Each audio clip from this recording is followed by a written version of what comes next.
তো সবাই কেমন আছো? আশা করি ভালো আছো। তো অনেকদিন পর আজ আমি একটা ব্লগ করছি। তো দেখতে পাচ্ছ আজ আমি রেডি হয়ে নিয়েছি খেতে যাওয়ার জন্য।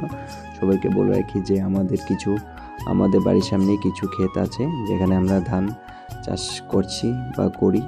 তো দেখতে পাচ্ছ আমাদের যে ধানের যে চারা যে ক্ষেতে আমরা ফেলিয়েছিলাম, তো এটা নিয়ে আমি এখন আরেকটি ক্ষেতে চলে যাব। তো দেখতে পাচ্ছ কয়েক মুঠ আমি রেডি করে নিলাম, আর কয়েক মুঠ নিয়ে আমি হাতে করে নিয়ে যাচ্ছি আরেকটি ক্ষেতে যে সামনে আছে, যেখানে আমার বাবা আরেকজন আঙ্কেল মিলে ধান লাগাচ্ছে। তো দেখতে পাচ্ছ আমি ফাইনালি এসে পড়েছি। তো ওরা খুব কষ্ট করে লাগাচ্ছে। তো ওদেরকে দেখে আমিও আজ অনেক রৌদ্র, তবুও আমি ওদেরকে দেখে ওদের সাথে একটু লাগিয়ে নিলাম। আর দেখতে পাচ্ছ অনেকখানি লাগিয়ে নিয়েছি। আর লাগাতে লাগাতে কিছুক্ষণ পর আমরা বাড়ির দিকে রওনা হলাম, কারণ আজ ভীষণ গরম। তো মিলছে আরেকটা ব্লগে।